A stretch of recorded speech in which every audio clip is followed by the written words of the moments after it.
Hello विजय काका। काका मैं संजय बोलता है। बोलो दामाद जी, कैसे याद किया? काका थोड़ा पैसा उधार चाहिए, अर्जेंट है। किती पाहिजे? 3000 रुपये। ठीक आहे, घरी येऊन घेऊन जा. पण काका मी ड्यूटीवर आहे. आप राणे मैदान पर पैसा लाकर दे सकते हैं? मैं उधर ही वेट कर रहा हूँ। ठीक है, एक 10 मिनट में पहुंचता हूँ मैं. हेलो सब ठीक तो है ना बाबा? हो काका हो, मस्त आहे मस्त आहे. और साक्षी ठीक है ना? एकदम अच्छी है काका, कोई लफड़ा नहीं. बस आप राणे मैदान पर आ जाइए. अच्छा ठीक है. अरे नीट घाल रे कवर. सरिता, हाँ अरे ऐकलंस का? बोला. जरा 3000 रुपये देना, वो साक्षी के पति को देने हैं. इतनी रात को? पता नहीं कुछ अर्जेंट है बोल रहा था. विराज तू भी चल मेरे साथ, स्कूटर निकाल. ठीक है. 10 मिनट में राणे मैदान पहुंच रहा है, तो तैयार है ना साक्षी? हो.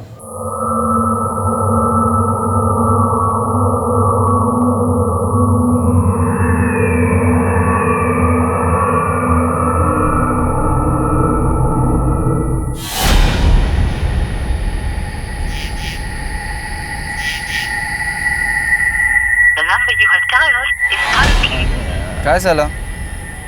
और संजय का फोन स्विच ऑफ आ रहा है. तो एक काम कर विराज, मैदान के वो साइड में देख, उसकी टैक्सी खड़ी होगी. मैं इधर देखता हूँ. जी मौसम.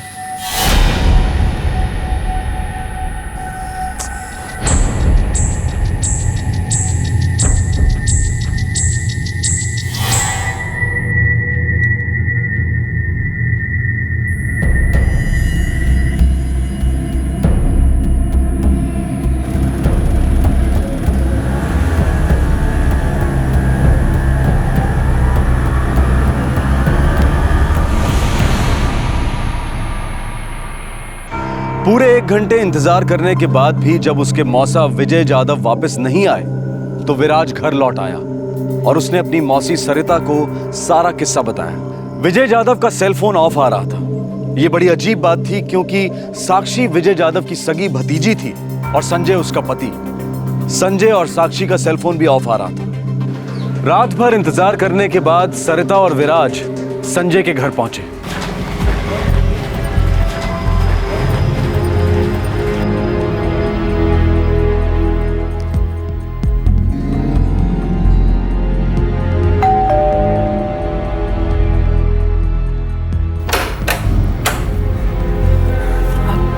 सरिता, विराज, क्या हुआ?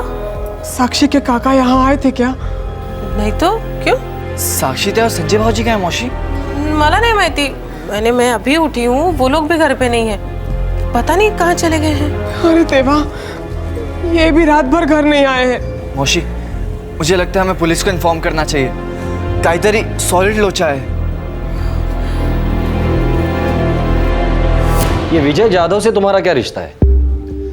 सर, ये मेरी मौसी है. इन्हीं के साथ रहता हूँ मैं. अभी 12वीं की तैयारी कर रहा हूँ. मेरे माँ बाप वो दोनों कोकन में रहते हैं. और ये साक्षी और विजय जाधव का क्या रिश्ता है? साक्षी मेरे पति के छोटे भाई अजय की लड़की है. हम सब कोकण के हैं. साक्षी भी 10वीं की तैयारी करने के लिए हमारे यहाँ आई थी 1 साल पहले. अरे अरे बस बस बस बेटा बस. देख, यहाँ अब मन लगा के पढ़ाई करना है. अनाजे, तू फिक्र करो नक्स रे. अब इसको 10वीं पास कराने का जिम्मा मेरा है. मैं और इसकी आई दोनों डांट के थक गए. 10वीं में 2 बार फेल हुई. बच्चे बड़ी हो गई है, उसे डांटने से नहीं प्यार से समझाते हैं. अब देख, मेरे यहाँ आ गई ना तो मेरा कहा मानेगी. अब तू डायरेक्ट अगले साल आना मिठाई का डिब्बा लेके. सरिता, तू बोल रही थी ना तुझे बेटी चाहिए. अब आ गई बेटी, देख. जा आजा बेटा. दादा, तुम मेरे बड़े भाई से ज्यादा पिता के समान हो. मैं तुम्हारा उपकार. अरे पागल हो गया तू? तेरे मेरे बीच में काय क्या है रे उपकार? और साक्षी क्या सिर्फ तेरी बेटी है? अभी इस विषय पर कोई चर्चा नहीं चाहिए. पहले ये बता, गांव से हापुस आम लाए कि नहीं? 4 पेटी लाए दादा, अपने ही पेड़ के. अरे वाह, अब तो मन भर के हापुस आम खाऊंगा रे. 1 साल पहले 10वीं की तैयारी करने आई थी और उतने में इस रिक्शा ड्राइवर संजय से शादी भी कर ली। जी हाँ साहब, मेरा बेटा ज़्यादा पढ़ा लिखा तो नहीं है, लेकिन वो बहुत भला है, बहुत मेहनती है और वो इनके साक्षी से सच्चा प्यार करता है। हमें तो कुछ भी मालूम नहीं था सर। मेरे पति ने बहुत पैसा खर्च करके साक्षी को ट्यूशन क्लास में दाखिल करवाया था। हमें तो यही लगता था कि साक्षी रोज ट्यूशन क्लास जाती है।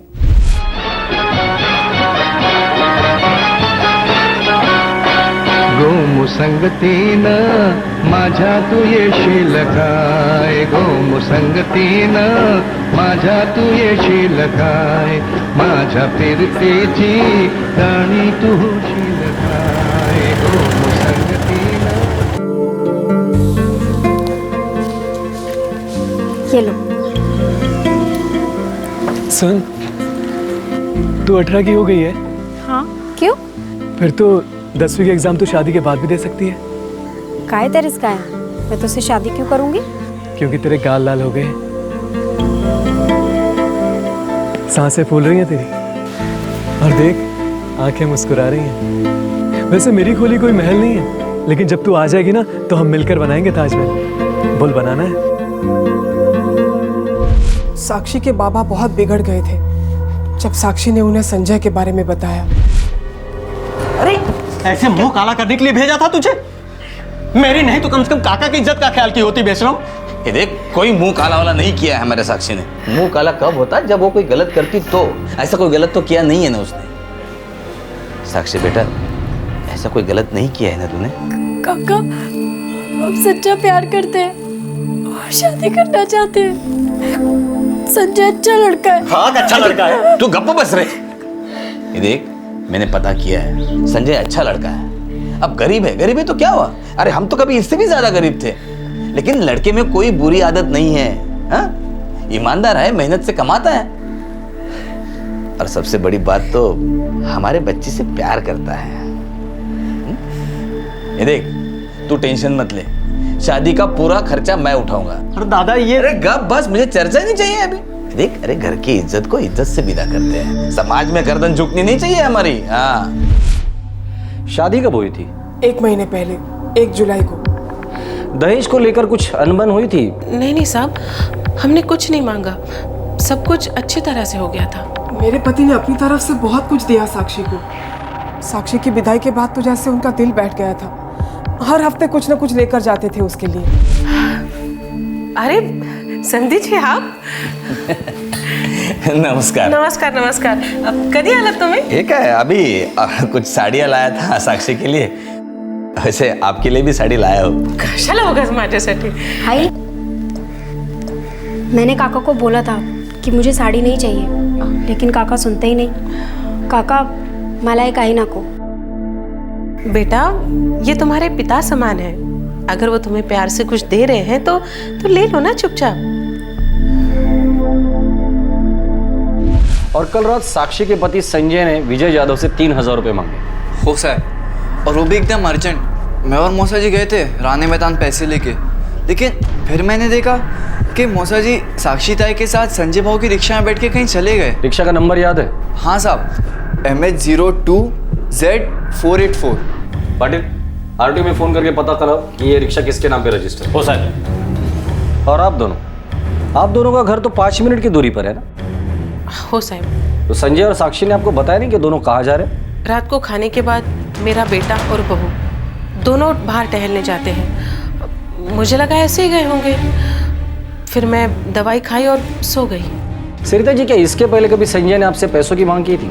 कभी नहीं, ये पहली बार था। मेरा बेटा बहुत ही खुददार लड़का है, उसने आज तक कभी किसी से पैसे उधार नहीं लिए।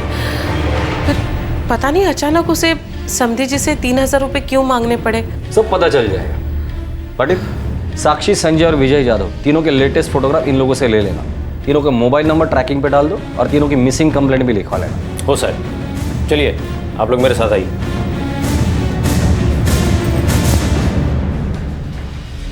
साहब, क्या लगता है आपको? कोई कुछ बोल नहीं रहा है। ये घरेलू मामले बड़े पेचीदे होते हैं, लोग खुलकर बात नहीं करते। पाटिल, हमें इनकी खामोशी को सुनना होगा। एक काका, उनकी हाल ही में ब्याही भतीजी और उस भतीजी का पति, तीनों गायब थे। इतनी रात को क्या इमरजेंसी आ गई थी? कई सवाल उठ रहे थे और तब डोंबिवली के एक दूसरे मैदान से खबर आई जिसने इस घरेलू मामले वाले केस को खून से सींच दिया।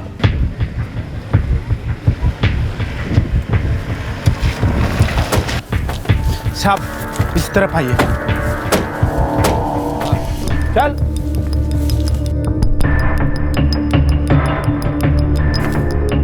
सर बॉडी से कोई आइडेंटिफिकेशन नहीं मिला, चेहरा बुरी तरीके से बिगाड़ दिया गया है। बॉडी को पोस्टमार्टम के लिए भेज दो।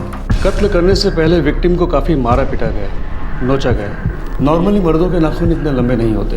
मतलब इस मर्डर में एक औरत भी शामिल है। साहब कपड़े फटे हुए हैं, लेकिन उस विजय यादव के कपड़ों से मैच हो रहे हैं जो उसने कल रात पहने थे। डॉक्टर साहब, ये विक्टिम की उम्र क्या होगी? करीब 40 से 45 साल। साहब विराज ने कहा था कि विजय यादव 10:30 के आसपास साक्षी और संजय के साथ ऑटो रिक्शा में कहीं गया था। पाटिल, फैमिली आइडेंटिफिकेशनसाठी बोलवून घ्या।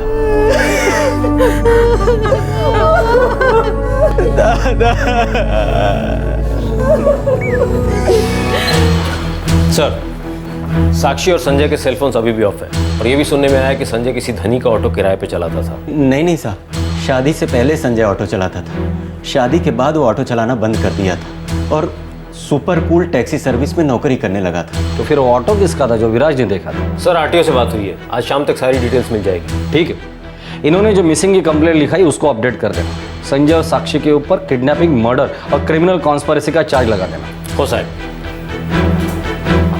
साहब मेरी बेटी अपने खुद के काका का अपहरण और हत्या कैसे कर सकती?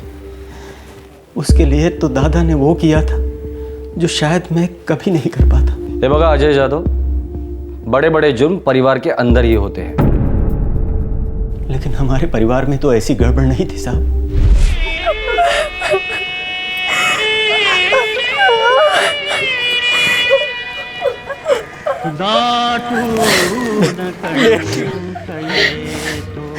पहले अपने काका के पैर छू, पहला हक उनका बनता है।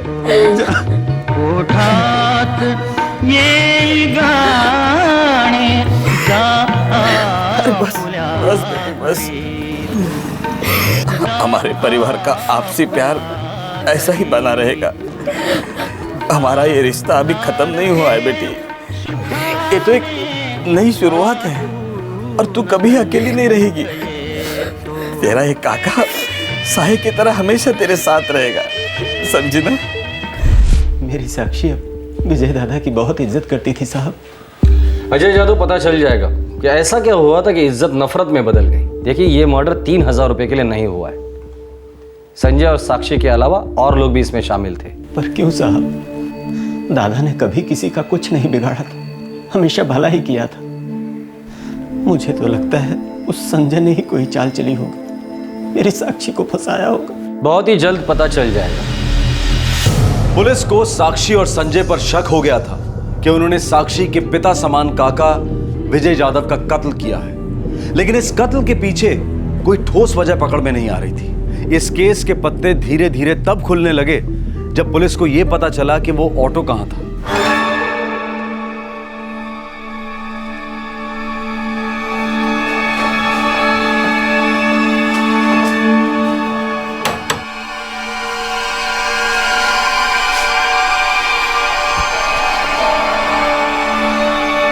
ऑटो रिक्शा का ड्राइवर यहीं रहता है? हाँ साहब, मुन्ना नाम है उसका। कुछ लफड़ा हुआ क्या? हम इसी मुन्ना को ढूंढ रहे हैं। पास के मैदान में हुए मर्डर केस में इसी ऑटो का इस्तेमाल किया गया था और मुन्ना अब गायब है। हाँ साहब, वाड़ी में तो सब लोग यही बातें कर रहे थे कि क्या बातें कर रहे थे? यही कि संजय और साक्षी के साथ साथ संजय के 3 दोस्त वो भी अभी तक घर नहीं लौटे। एक वो अभिषेक, किराने वाले का लड़का, दूसरा वो जावेद, मैकेनिक है, और तीसरा वो कॉलेज में पढ़ने वाला लड़का अजय। और ये ऑटो रिक्शा वाला मुन्ना? संजय और मुन्ना एक टाइम में 50-50 रिक्शा चलाया करते थे। मतलब एक शिफ्ट ये एक शिफ्ट वो। अब सिर्फ मुन्ना ही गाड़ी चलाता है। वो रहा मुन्ना। मंगेश सावंत, मुन्ना। ओ साहब, संजय कहाँ है मुन्ना? वो मुझे नहीं पता साहब। संजय कहाँ है? साहब बस सच बोल रहा हूँ साहब, मुझे कुछ नहीं मालूम है साहब। विजय यादव के किडनैपिंग में तेरा रिक्शा इस्तेमाल हुआ था जो संजय चला रहा था। सच सच बता दे, संजय कहाँ है वरना पूरी जिंदगी रिक्शा अप डाउन में चलाते बैठेगा। मुझे नहीं मालूम था कि संजय मेरा रिक्शा कहाँ लेकर गया था। जब से उसने ये लाइन छोड़ी तब से मैं उससे कभी नहीं मिला। परसों रात को वो अचानक मेरी खोली पे आया और उसके साथ में उसकी बीवी साक्षी भी थी साहब। अरे संजय, वही आओ अंदर आओ। अरे नहीं मुन्ना, फिर कभी आएंगे। मुझे तेरी रिक्शा चाहिए। क्या वापस ऑटो लाइन में आने का इरादा है? अरे नहीं रे, मैं अपनी टैक्सी चलाकर मस्त है, बस सिर्फ अभी के लिए चाहिए। और तेरी वहिनी को सैर कराने लेकर जाना है ना। जरूर लेके जा। ये ले चाबी। चल मुन्ना, मिलता है। आराम से, कोई घाई नहीं है। सुबह तक भी गाड़ी लौटाएगा तो चलेगा। वैसे ही मुझे अब नींद आ रही है, मैं सोने जा रहा हूँ। चल चल चल चल।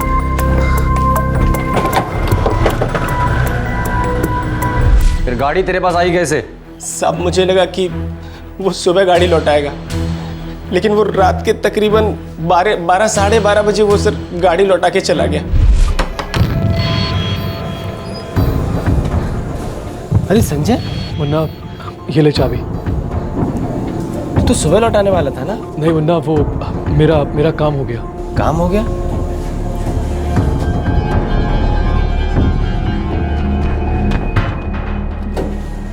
संजय, सब ठीक तो है ना? हाँ सब ठीक है। चल मैं निकलता है।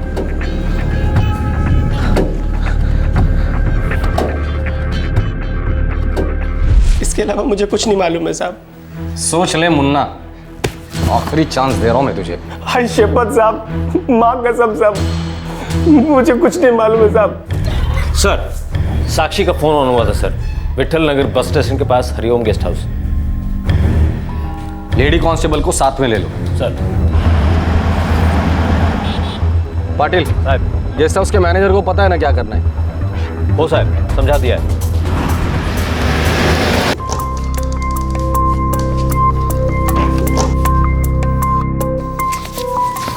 अभिषेक, तेरा सातारा का टिकट, जावेद तेरा जालना का, और जय तू पुणे निकल रहा है यार। और ये कुछ थोड़े बहुत पैसे हैं, आपस में बांट लो तीनों। अरे यार रखना अपने पास पैसे, क्या है दोस्ती में ये सब। मेरे कारण तुम सब लोग फंस गए ना। बस क्या भाभी, राखी बांधी आपने हम तीनों को। हाँ जावेद, लेकिन हमारे प्लान में ये सब तो नहीं होना था। प्लानिंग में थोड़ा 19-20 होता है। विराज वहाँ नहीं आया होता तो हम लोग अपने अपने घरों में बैठे होते। जो काम करना था वो तो हो गया, बस अब जो होगा देखा जाएगा। संजय, अभी तुम दोनों का क्या प्लान है? मैंने जलंधर की टिकट निकाली है यार। उधर मेरा एक दोस्त है, टैक्सी चलाता है, तो बोला कि तू इधर आ जा, सब सेट कर देगा। चलो यार, ट्रेन का टाइम हो रहा है, निकलते हैं, फिर पता नहीं कब मिलेंगे।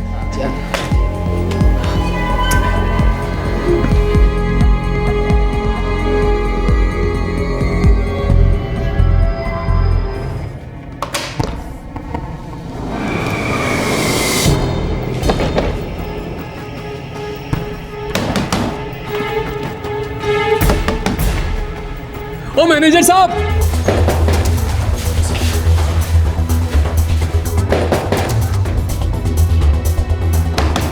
मैनेजर साहब, ओ मैनेजर साहब, अरे दरवाजा खोलो। दरवाजा काहे को बंद किया है? मैनेजर साहब,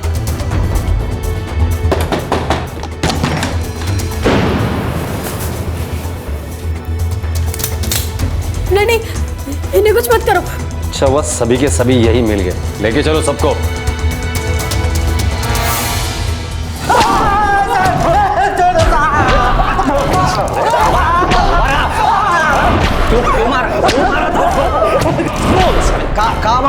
कहाँ मारला? ये लोग ऐसे नहीं मानेंगे। हाँ पाटिल, लाल मिर्ची लेके आ। नहीं नहीं, मैं जानते, मैं सब कुछ बताती हूँ।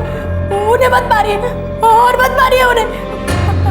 हाथ जोड़ती हूँ आपके, पाए पड़ते, जो भी कुछ हुआ सब मेरे कारण। उन्हें छोड़ दीजिए, उन्हें कुछ मत कीजिए। काफी पूछताछ के बावजूद संजय और उसके तीनों जिगरी दोस्त विजय जाधव की हत्या के बारे में मुंह नहीं खोल रहे थे, लेकिन उनकी दर्द भरी चीख सुनकर साक्षी की जुबान खोली।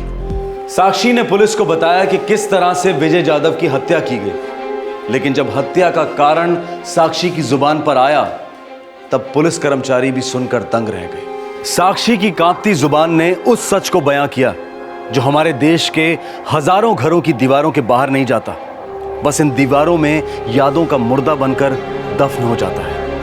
साहब, मेरी संजय से सगाई हुई थी और शादी की डेट 1 जुलाई की फिक्स हुई थी। मैं बहुत खुश थी, बहुत खुश। अगर साक्षी, मैं मंदिर जा रही हूँ, तू भी चल। मुझे समझ नहीं आता, आप हर सोमवार को उपवास रखती हैं, मंदिर जाती हैं, ऐसा क्यों काकू?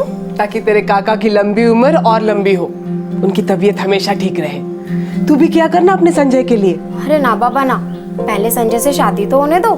लेकिन हाँ, अगर आप काका के लिए उपवास रखने को बोलोगी तो मैं अभी शुरू हो जाती हूँ। नको नको, उपवास मत रखो काका के लिए, बस उनको टाइम से दवाई दे देना। बरका, बोलना नहीं। नहीं बोलूंगी काकू।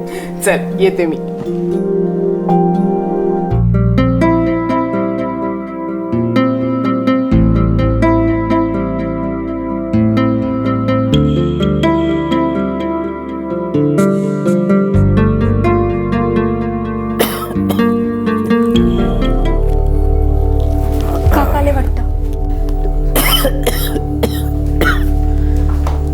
काका, आपकी दवाई।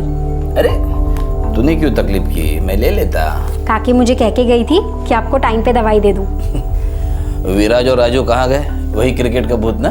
हो काका, वो दोनों तो कैप भी लगा के नहीं गए। ये लीजिए।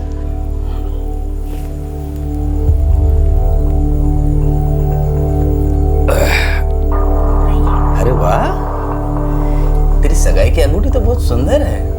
ये बस नहीं थे, ये बस मस्त है ना? हाँ मस्त है काका। ये क्या कर रहे हैं आप? मस्त है ना काका? मस्त है ना? मस्त है ना? मुझे लगा ये कोई बहुत ही गंदा सपना है जिसमें मेरे खुद के काका ने मुझे गंदा किया, माझा बलात्कार केला साहेब। मैं सोचती रही कि अब ये सपना खत्म होगा, अब उठूंगी, पर ऐसा नहीं हुआ साहिब। ये बुरा सपना चलता रहा, 3 महीने तक चलता रहा साहिब। विजय ने अपने छोटे भाई अजय की बेटी साक्षी के साथ बलात्कार किया था। छोटा भाई अजय अपनी बेटी साक्षी को विजय की हिफाजत में सौंप कर गया था। साक्षी विजय को अपने पिता से ज्यादा सम्मान देती थी। 2 महीने बाद साक्षी की शादी होने वाली थी और इसी दौरान विजय जाधव ने अपनी विकृति का जहरीला फन उठाया। उस दिन से लेकर साक्षी की शादी से 2 रात पहले तक विजय जाधव ने अपनी भतीजी को बार बार डसा, उसे सुन और बेजुबान छोड़ दिया। साक्षी इस घिनौनी हरकत के बारे में किसी को कुछ नहीं बता पाई, बस इंतजार करती रही कि कब उसकी शादी हो जाए और उसे इस भयंकर दर्द से छुटकारा मिले। लेकिन नहीं। अरे बस बस बेटी बस, हमारे साथ तेरा ये रिश्ता अभी खत्म नहीं हुआ है। तेरा ये काका साए की तरह हमेशा तेरे साथ रहेगा।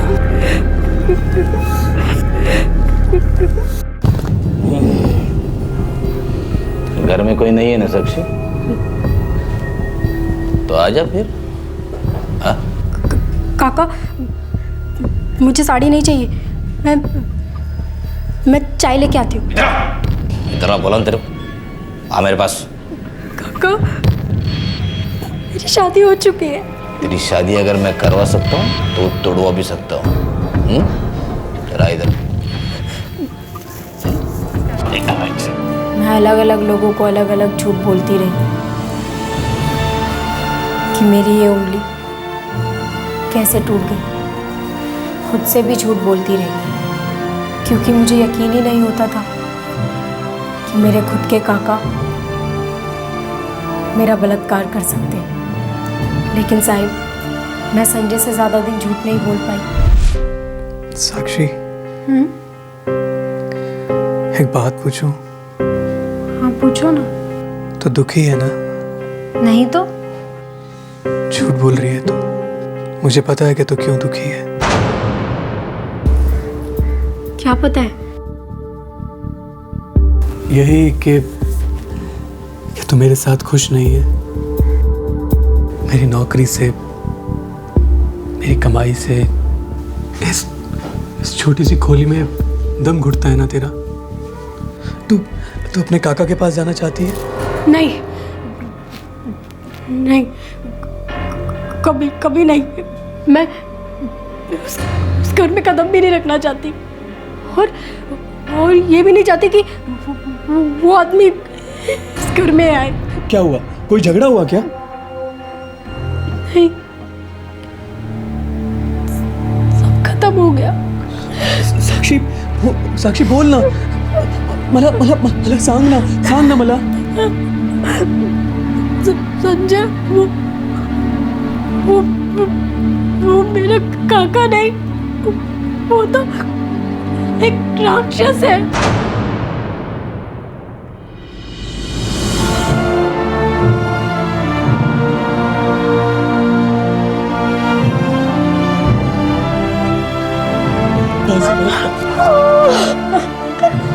साक्षी बस। अब वो राक्षस तुझे कभी नहीं छुएगा। बहुत दूर चले जाएंगे। विजय जाधव दूर जाएगा, और इतना दूर जहां से कभी कोई नहीं लौटता। नहीं नहीं, तू फिक्र मत कर साक्षी, कुछ नहीं होगा, मैं सब संभाल लूंगा।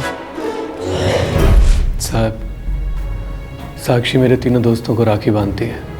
जब मैंने इन तीनों को वो बात बताई तो इन तीनों ने कसम खा ली कि विजय जाधव को तो मारना ही मारना है।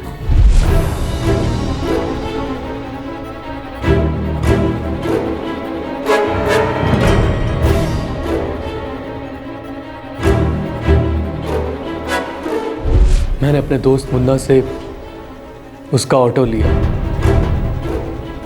और विजय जाधव को 3000 रुपए के बहाने राणे मैदान पर बुलाया।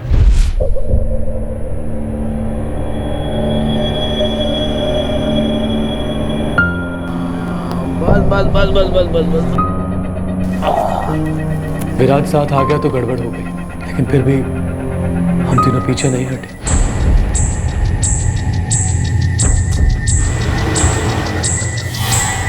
संजय, अरे क्या रे, कितना टाइम लगा दिया है? हाँ, अरे क्या तो फिर से रिक्शा चलाना चालू कर दिया? साक्षी, तू पण आलीस? सब ठीक तो है ना बाबा? काका अंदर बैठिए ना, आपसे कुछ बात करनी है। कैसी बात कर? क्या चल रहा है तुम लोगों का? क्या करता है? अरे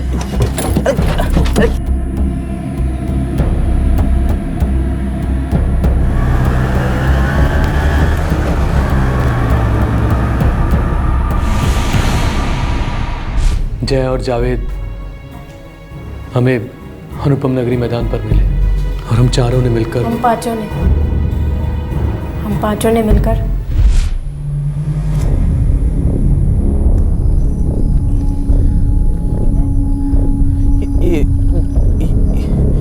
ये सब क्या हो रहा है? साक्षी, तो बता इन लोगों को। नहीं काका, आप ही बोलिए। जिस बात के लिए आप मुझे धमकियां दे रहे थे, वो बात अब संजय को बता दीजिए। कौन सी बात बेटी? साले वैशी, अब बेटी बोल रहा है मुझे? बोल मेरे पति को, बता मेरे भाइयों को। कैसे तूने मेरा रेप किया था? कभी ने कैसे तूने मुझे धमकियां दी? मेरे मामा ने तुझ पे भरोसा करके तेरे घर भेजा, और तूने अपनी भाई की बेटी के साथ छी, तू है तुझ पे साले गंदे कीड़े कुतरिया।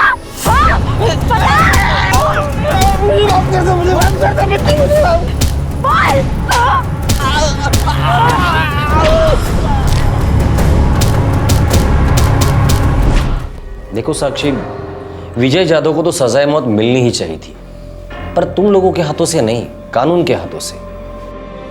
पर साहब, कानून विजय यादव को सजाए मौत कभी नहीं देता। शायद नहीं, पर जो जिल्लत भरी जिंदगी उसे मिलती थी वो उससे जीते जी मार डालती थी, और तुम दोनों की जिंदगी शुरू होने के पहले खत्म नहीं होती। दुर्भाग्यवश जो सजा विजय जादव को मिलनी चाहिए थी, कानून अब तुम्हें देगा।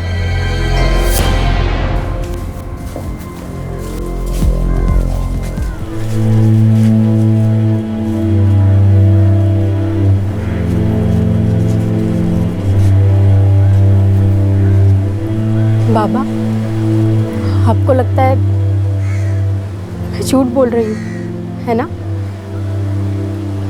काका तो आपके लिए दूध के धुले थे। आप सोच रहे होंगे कि मुझ में ही कोई खोट है ना बाबा? अरे एक बार तो बोली होती। आप दिल से नहीं बोल रहे बाबा, तभी तो आंखें नहीं मिला पा रहे आप मुझसे। विजय काका ने ठीक ही कहा था, कोई मेरा यकीन नहीं करेगा, बोल के कोई फायदा ही नहीं। चला चला।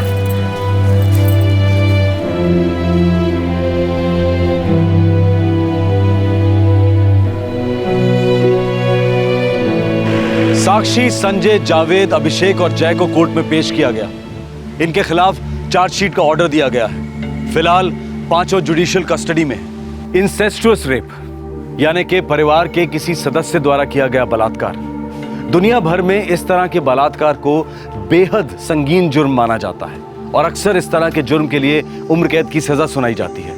1983 में हमारे देश के रेप लॉज में काफी महत्वपूर्ण सुधार आए और उनमें से एक था रेप के लिए मिनिमम सजा, जो इस वक्त है 7 साल बामशक्कत। साथ ही कस्टोडियल रेप केसेस में मिनिमम 10 साल से लेकर उम्र कैद तक की सजा तय की गई है।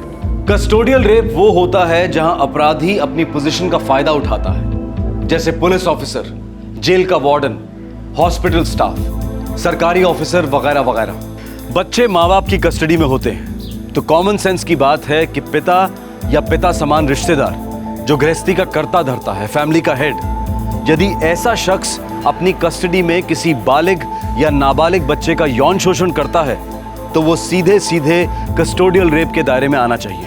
कानूनी परिभाषाओं में सुधार लाए जा सकते हैं, सजा और सख्त की जा सकती है, लेकिन इंसेस्ट और इंसेस्टुअस रेप को लेकर एक और महत्वपूर्ण पहलू है और वो है सामाजिक डिनायल।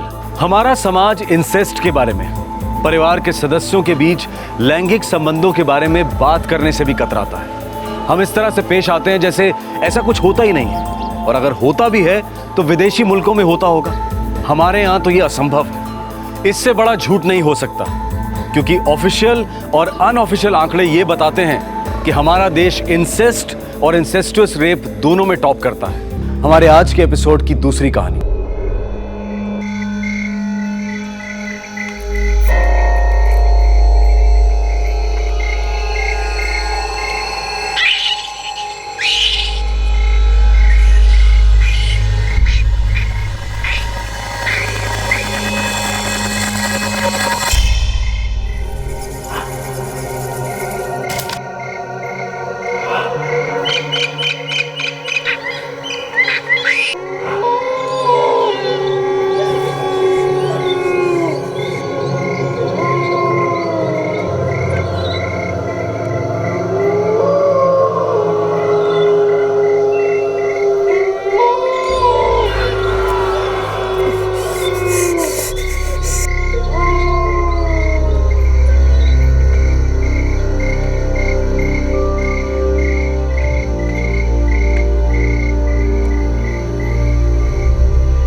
सूरज, अरे कहाँ मर गया तुम लोग?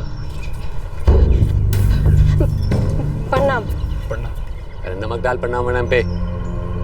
केसरी कहाँ है? आई क्यों नहीं अभी तक? पता नहीं महेंद्र बाबू, 2 दिन से देखा नहीं है। परसों निकली थी यहाँ से, अभी तक आई नहीं। तुम लोगों ने उसे भगा दिया? हाँ? नहीं नहीं, हम ऐसा सोचने की हिम्मत भी नहीं कर सकते। देखो महीना हम सबके मालिक हैं, पर अभी बहुत गुस्से में हैं। अगर केसरी नहीं मिली ना तो कुछ भी हो सकता है। बाबू हमें दिखी ना तो वहीं के वहीं घसीट कर भाईना के कदमों में डाल देंगे। इससे तो अच्छा है कि लड़की मर जाए, बस हमें वो दिन देखना ना पड़े।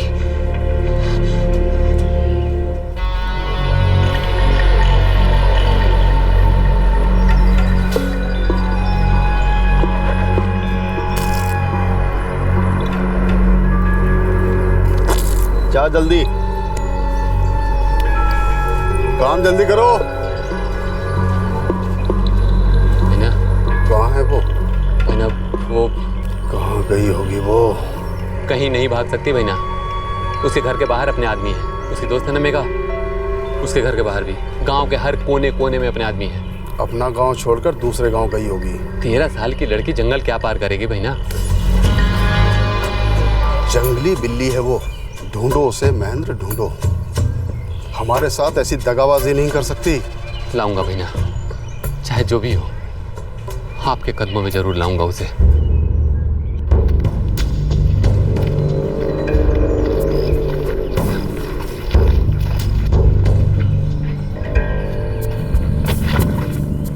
महेंद्र बाबू, इससे आगे नहीं जा सकते हम। जंगल बहुत घना है और यहाँ बड़े बड़े जानवर हैं। साले जानवर और जंगल के डर से तुम लोगों की लंगोट गीली हो रही है। फिर वो पिद्दी सी लड़की जंगल में अकेले कैसे गुजारा कर रही होगी। ध्यान रखो इधर उधर, वो बाहर जरूर आएगी। और आते ही धर दबोचो, सीधा भैना के सामने हाजिर करो, क्योंकि जब तक लड़की नहीं मिलेगी ना, भैना शांत नहीं बैठेंगे।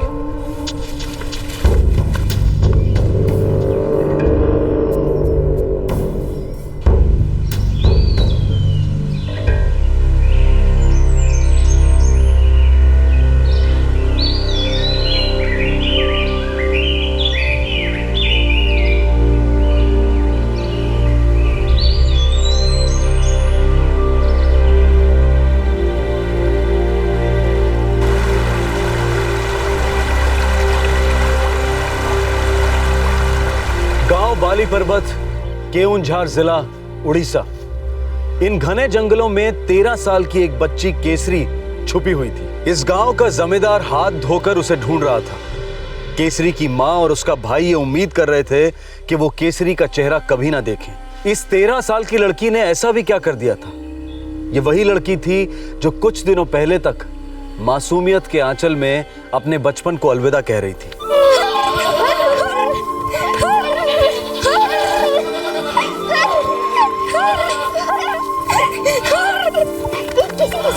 चल मेरे घर जाके खेलते हैं। ना रे, माँ की मदद करनी है, खेत पे जाना है। कल खेलते हैं ना, पक्का। ए केसरी, हाँ खाना खाया तूने? ना। आजा आजा, खाना खा ले। पखालो खाइबू?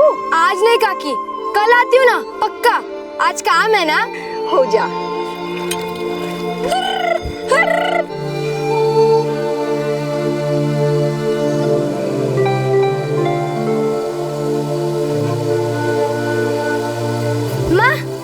काट देती हूँ। आज फिर देर हो गई तुझे? हाँ? तू और वो मेघा बकरी चराने भेजो तो खुद खेलने लग जाती है, और फिर समय का कोई ठिकाना ही नहीं। घर, माँ, काम सब भूल जाती है। गलती होगी माँ, फिर ऐसा नहीं होगा।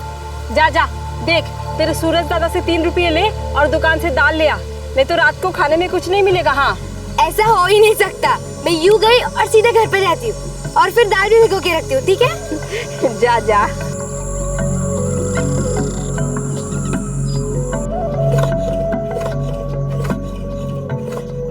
भाई 3 रुपए देना ना, माँ ने दाल लाने के लिए कहा है।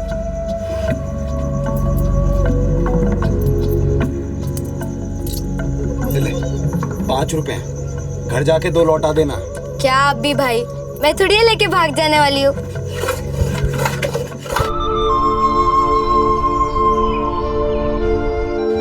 काका 3 रुपए का दाल देना ना।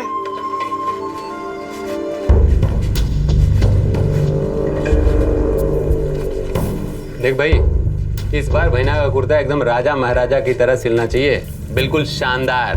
आप बिल्कुल फिक्र मत करिए महेंद्र बाबू, पिछली बार भाईना ने जो मेले में कुर्ता पहना था उससे 100 गुना ज्यादा बेहतर इस बार होगा। मीठी बात मत कर, परसों मेला है, तब तक सिल जाएगा कुर्ता।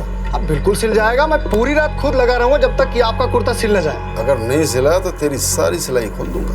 अब भाईना शानदार कुर्ता बन जाएगा।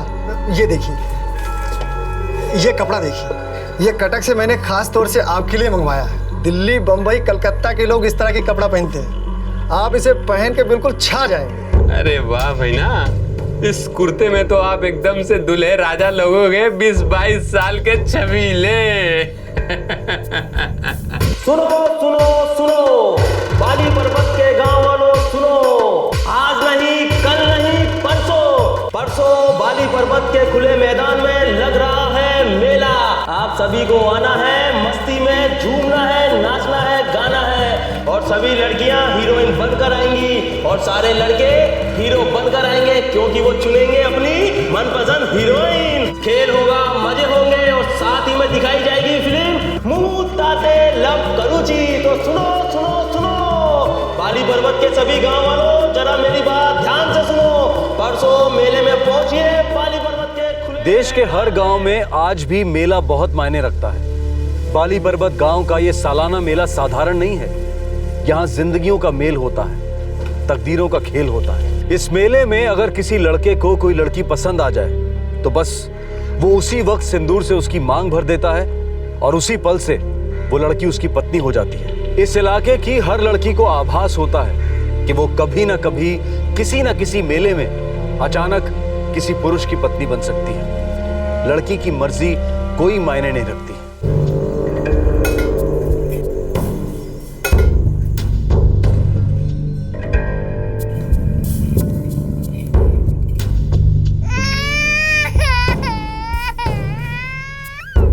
खाने का मजा कर रहा है, दूध पिलाओ से, जय से।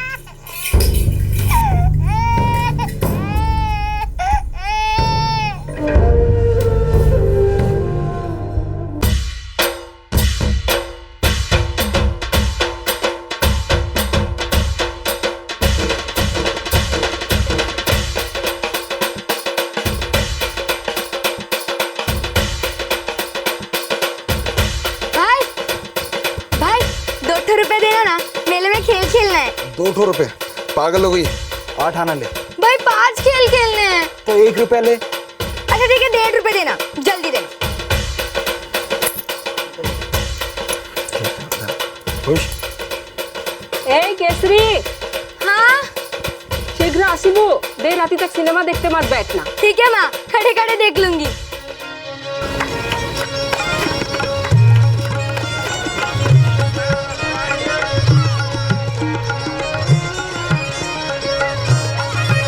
राजा बाबुल गाछी रे, हिला डुला नाचे रे, झुमका जबर फूल रंगा रंगा, हा हा हा, झुमका जबर फूल रंगा रंगा, हा हा हा। राजा बाबुल गाछी रे, हिला डुला नाचे रे, झुमका जबर फूल रंगा रंगा, हा हा हा, झुमका जबर फूल रंगा रंगा, हा हा हा। राजा बाबू सायो रे, मीठा मीठा पानी रे, मीठा मीठा पानी, अचला बोरे खाया बार, कुलसा बोरे आनी रे, कुलसा बोरे आनी। झुमका जबर फूल रंगा रंगा, हा हा हा, झुमका जबर फूल रंगा रंगा, हा हा।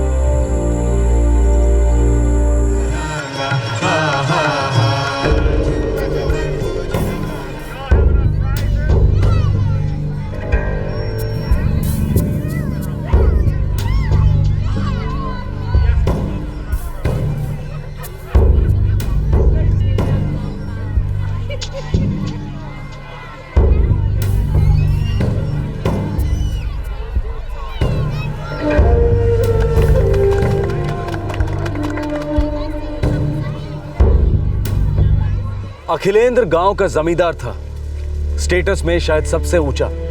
उसकी पहले 4 शादियां हो चुकी थी। पहली जब वो 24 साल का था, दूसरी जब वो 32 साल का था, तीसरी जब वो 38 साल का था और चौथी शादी 44 साल की उम्र में। अब वो 50 का होने वाला था। उसकी 2 बीवियां गुजर चुकी थी, एक बीवी को उसने छोड़ दिया था, अब सिर्फ चौथी बीवी उसके साथ रहती थी। अब 50 की उम्र में वो 5वीं शादी करने चला था और दुल्हन का नाम था केसरी। जी हाँ, ये वही 13 साल की लड़की थी जो इस मेले में घूमने आई थी। अखिलेंद्र उसे अपनी पत्नी बनाने वाला था, लेकिन ये उसके लिए कोई नई बात नहीं थी। उसकी पहली 4 पत्नियां बालिग होने से पहले ही उसकी जागीर बन गई थी। आज से मैं तुम्हारा स्वामी, तुम मेरी स्त्री। मुझको तुम्हारा स्त्री नहीं बनना है।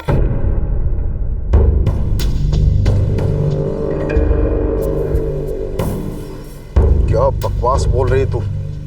मैंने तुझे चुना है, आज से तू मेरी है। मांग में सिंदूर भरा है मैंने। तुम तो बुढ़े हो, तुम्हारे सर पे तो बाल भी नहीं है। मैं तुम्हारी स्त्री नहीं बनूंगी, कभी नहीं बनूंगी। केसरी,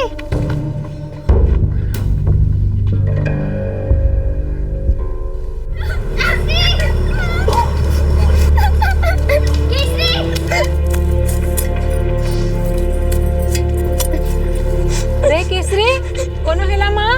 रो क्यों रही है? माँ, जमींदार ने मेरे मांग में सिंदूर भर दिया। कह रहा था कि वो आज से मेरा स्वामी है। रे पगली, तू रो क्यों रही है? तुझे तो खुश होना चाहिए। तेरे मांग में उसने सिंदूर नहीं, सुना भरा है। सुना, राज करेगी तू, मेरी रानी। माँ, से बुढ़ा अच्छी। अरे बूढ़ा हो या जवान, मर्द मर्द होता है। उसकी ताकत उसकी दौलत में होती है। मुझे नहीं चाहिए ऐसा मर्द। मैं उसकी स्त्री नहीं बनूंगी। स्त्री नहीं बनूंगी का क्या मतलब? तुम उनकी स्त्री बन गई हो और वो तुम्हारे स्वामी, तुम्हारे सब कुछ। नखरे ना करना उनके सामने। मैं उनकी स्त्री कभी नहीं बनूंगी माँ, कभी नहीं, कभी नहीं बनूंगी। केसरी, केसरी,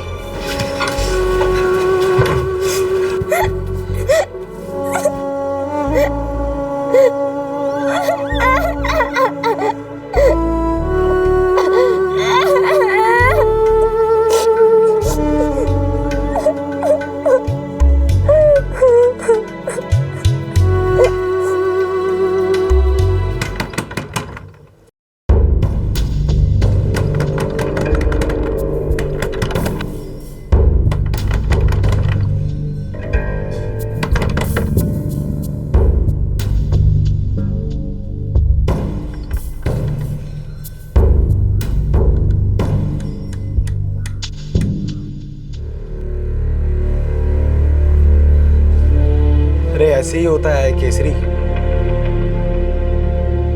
लेकिन इतना बुढ़ा स्वामी मुझे नहीं चाहिए। अरे केसरी, जमींदारों की उम्र नहीं होती।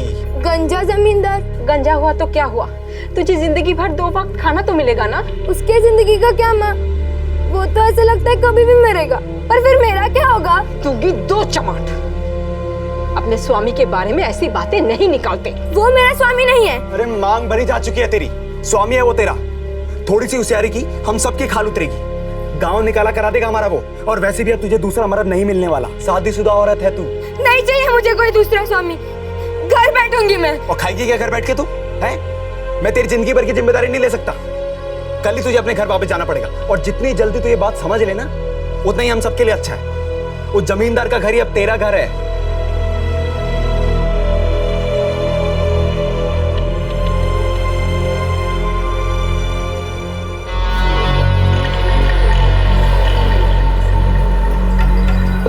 चल जल्दी मारक। सुना है कि दूसरी ला रहे हो। हाँ, आज से तू अंदर वाले कमरे में पड़ी रहे।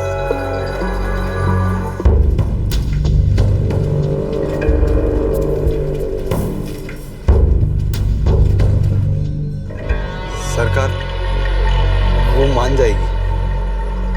थोड़ा सा घबरा गई है। हम जुबान देते हैं, उसे आपके घर पहुंचा देंगे। मैं चाहूं तो केसरी को जबरदस्ती लेके जा सकता हूं, पर मैं ऐसा करूंगा नहीं।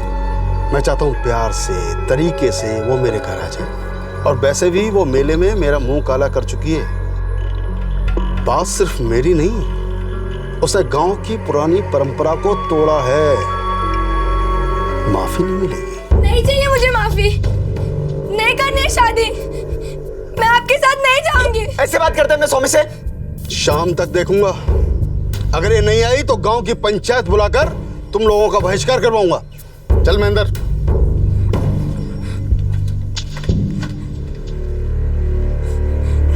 केसरी की ये बगावत, ये अकड़ सिर्फ उसके परिवार वालों को ही नहीं बल्कि पूरे गांव को तकलीफ में डाल रही थी, धमका रही थी। सदियों से चली आ रही प्रथा को चैलेंज किया गया था। पाप है पाप। ये लड़की केसरी पूरे गांव को सजा दिलवा के रहेगी और हम ऐसा होने नहीं देंगे। बात सिर्फ मेरी नहीं है, बात उसूल की है, लाज की है, मर्यादा की है। हम सब लोग मरकर जब स्वर्गलोक में जाएंगे तो अपने पूर्वजों को क्या मुंह दिखाएंगे? हाँ भाईना, मैं एक बात बोलना चाहती हूँ और सभी गांव को मैं हाथ जोड़कर कहती हूँ, केसरी को छोड़ दीजिए। केसरी अभी बच्ची है। भाईना, आपकी तो 4 बीबियां हो चुकी है। भाईना दया करो तुम। क्या कहना चाहती है निर्मला?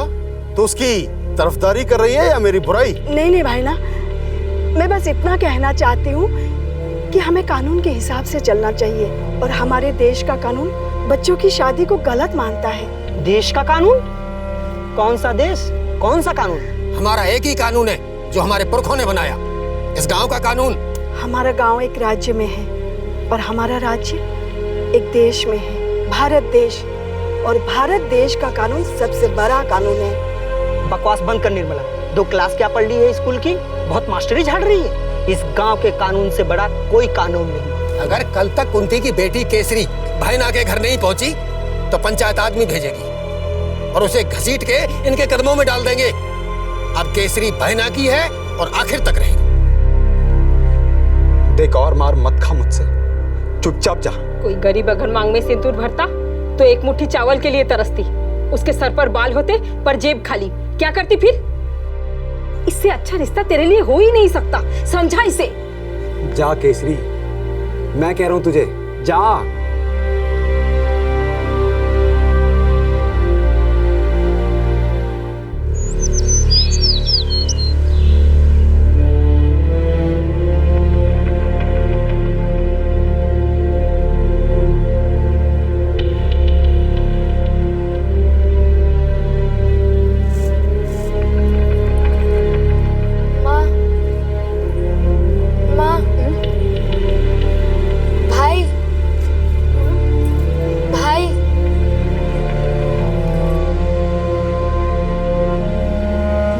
जा रही हूँ।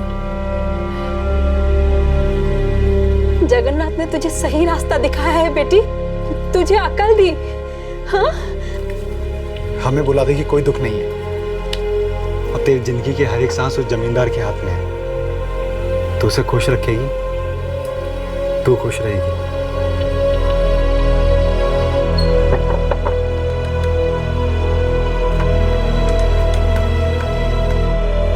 हिलाते जाएगी क्या?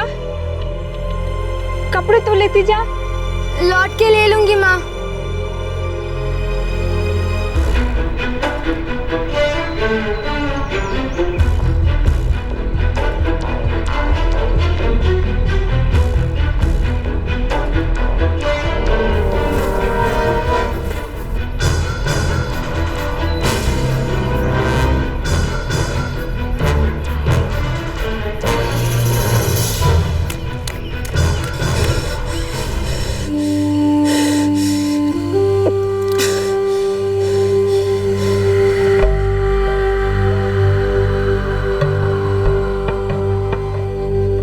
जंगल में पहला दिन केसरी के लिए बहुत ही मुश्किल रहा।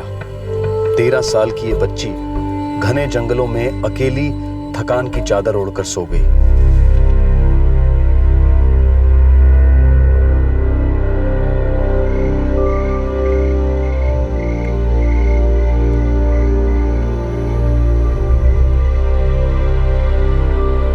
कुंती, बेटी के ऊपर तुम जरा सा लगाम लगाकर नहीं रख सकी?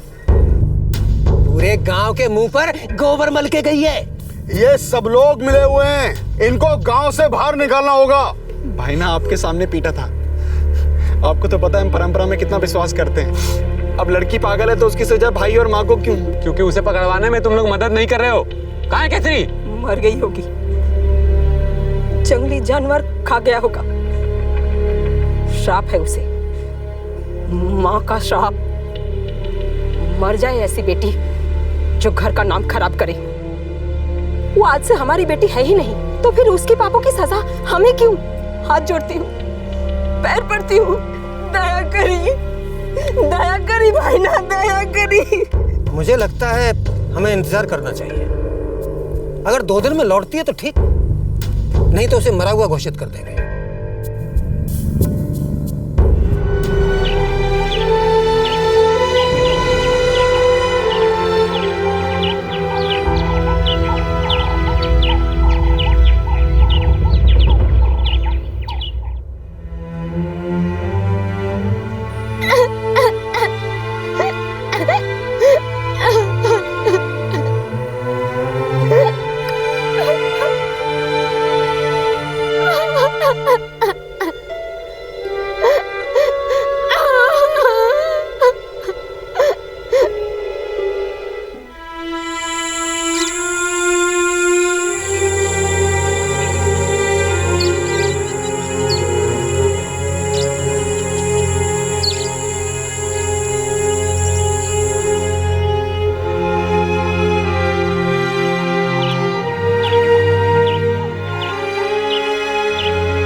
जंगल में 8 दिन 8 रातें अकेले काटने के बाद केसरी पूरी तरह से हताश हो चुकी थी। उसकी सारी शक्ति खत्म हो गई थी। मायूसी से घिरी 13 साल की केसरी ने अपनी जिंदगी खत्म करने का फैसला कर लिया।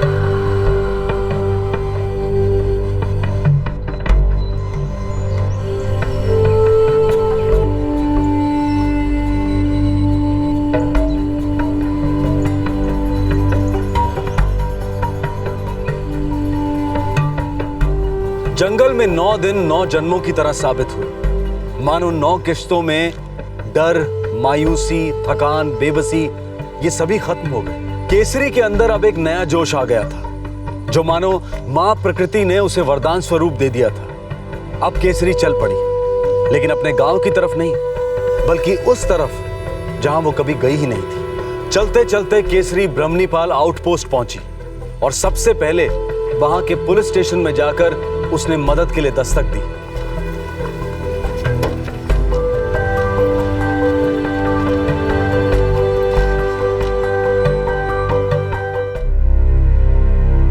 नौ दिनों 9 राती तो मैं जंगल में अकेले।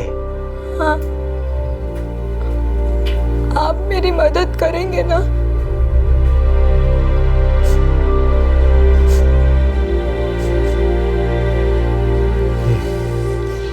देखो बेटा, तुम एक बहादुर बच्ची हो, बहुत बहादुर हो तुम। लेकिन मुझे वापस गाँव जाने की हिम्मत नहीं है। मेरी माँ और सूरज भैया मुझे उस बुड्ढे के पास भेज देंगे। कोई नहीं भेजेगा। तुम्हारी मर्जी नहीं है तो तुम्हें कोई कहीं नहीं भेज सकता। केसरी रो मत। अच्छा एक बात बताओ, तुम्हारे गांव में कोई तो होगा जिस पे तुम भरोसा कर सकती हो? तुम्हारा कोई दोस्त, कोई रिश्तेदार?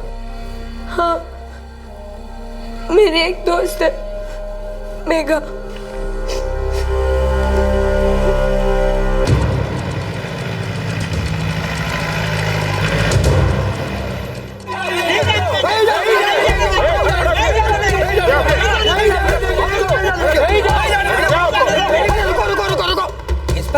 ये गांव का आपस का मामला है, अगर आप बीच में पड़े तो खून खराबा होगा। देखते हैं कौन आगे आता है खून खराबा करने।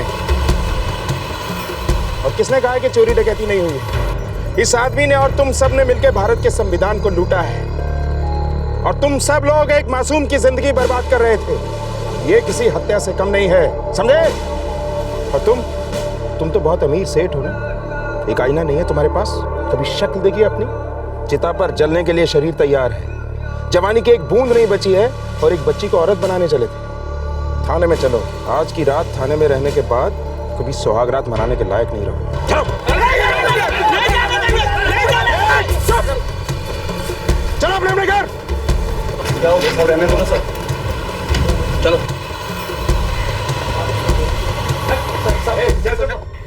भला झियोटे ए टिके खाइनियो आ टिके खाइनियो ए देखो खोल भला झियोटे मां। केसरी, हमने जमींदार और तुम्हारे भाई सूरज दोनों को गिरफ्तार कर लिया है। साहेब खूब भलो करचंती।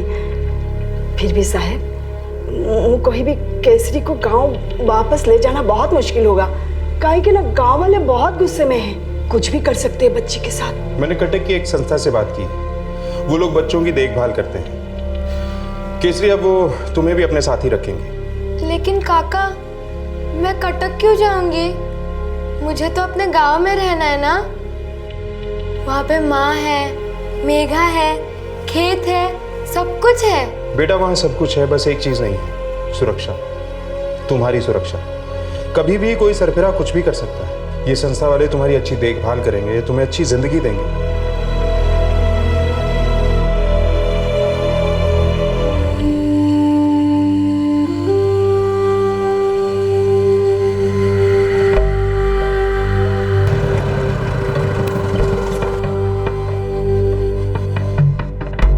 आओ केसरी।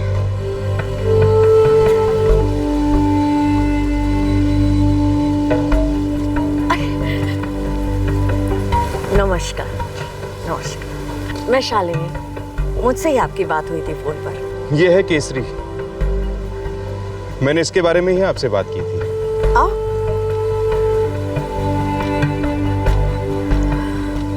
बड़ी प्यारी बच्ची है और जितनी प्यारी है उतनी बहादुर भी है ना? केसरी, तुमने मुझे काका कहा था, तो तुम मेरी प्यारी सी सुंदर सी बेटी हो। कोई भी कष्ट हो तो अपने इस काका को याद करो, ठीक है? केसरी, तुम्हें यहाँ कोई कष्ट नहीं होगा। देखो तुम्हारे जैसे कितने बच्चे हैं यहाँ। यहाँ तुम नए नए लोगों से मिलोगी, नई नई बातें सीखोगी और खास करके अपने पैरों पे खड़े होना सीखोगी।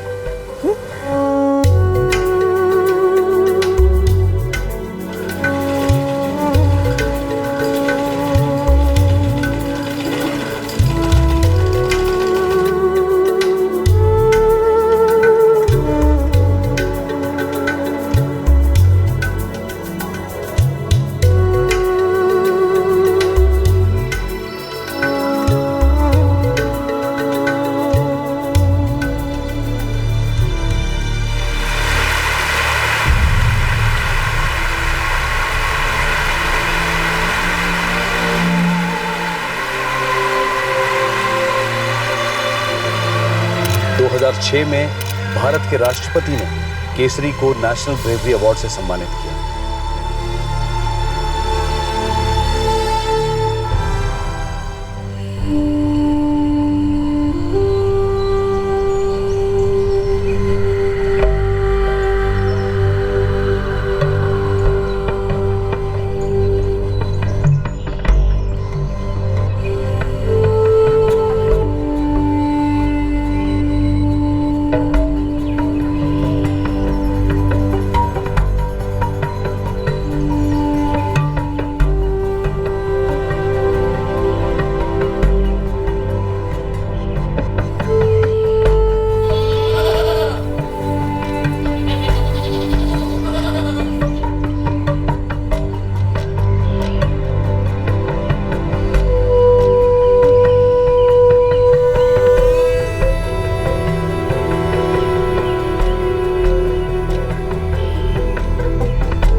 केसरी 7 साल तक कटक के चाइल्ड हेल्पलाइन होम में रही। जब वो 18 की हुई तो उसने चाइल्ड होम छोड़ने की बजाय वहीं नौकरी करना पसंद किया।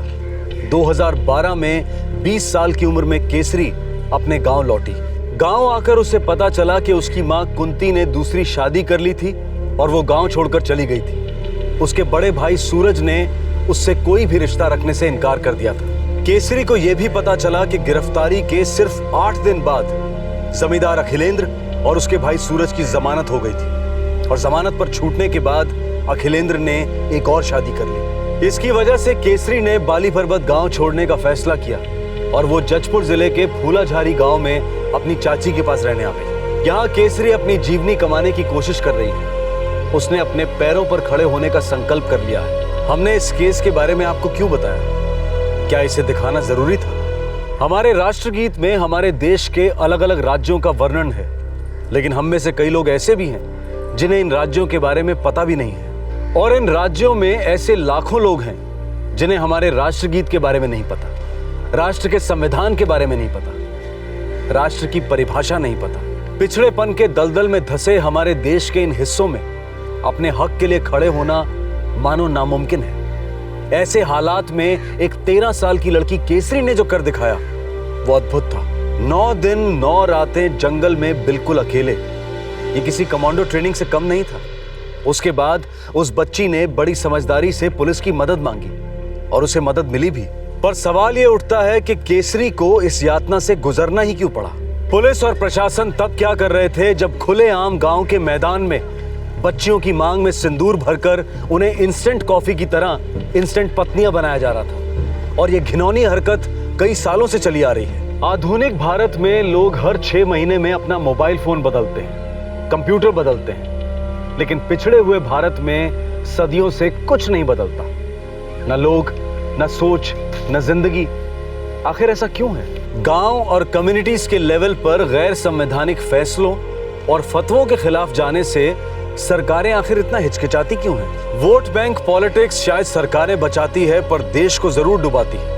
अगर हम चाहते हैं कि सरकार में ऐसे लोग हों जो पिछड़ेपन को बनाए रखने की बजाय उसे दूर करें, तो हम सभी भारतीयों को बहुत सोच समझकर लार्जर पिक्चर को मद्देनजर रखते हुए वोट करना होगा। एक ऐसे भारत की कल्पना करनी होगी जहां हर गांव की केसरी 13 साल की उम्र में ससुराल नहीं बल्कि हाई स्कूल जाए। एक ऐसा भारत जहां गांव हो या शहर, हर जगह एक ही कानून लागू हो, हर भारतीय को आगे बढ़ने का अवसर मिले। केसरी की गाथा को हमारी जिंदगी से अलग समझना बहुत बड़ी भूल होगी। 9 दिन और 9 रातें जो उसने जंगल में काटे हैं, ये पूरे देश के लिए दस्तक है कि दिल्ली अभी बहुत दूर है। इस तरह के और भी एपिसोड देखने के लिए हमारे चैनल को सब्सक्राइब करें और बेल आइकन दबाना ना भूलें।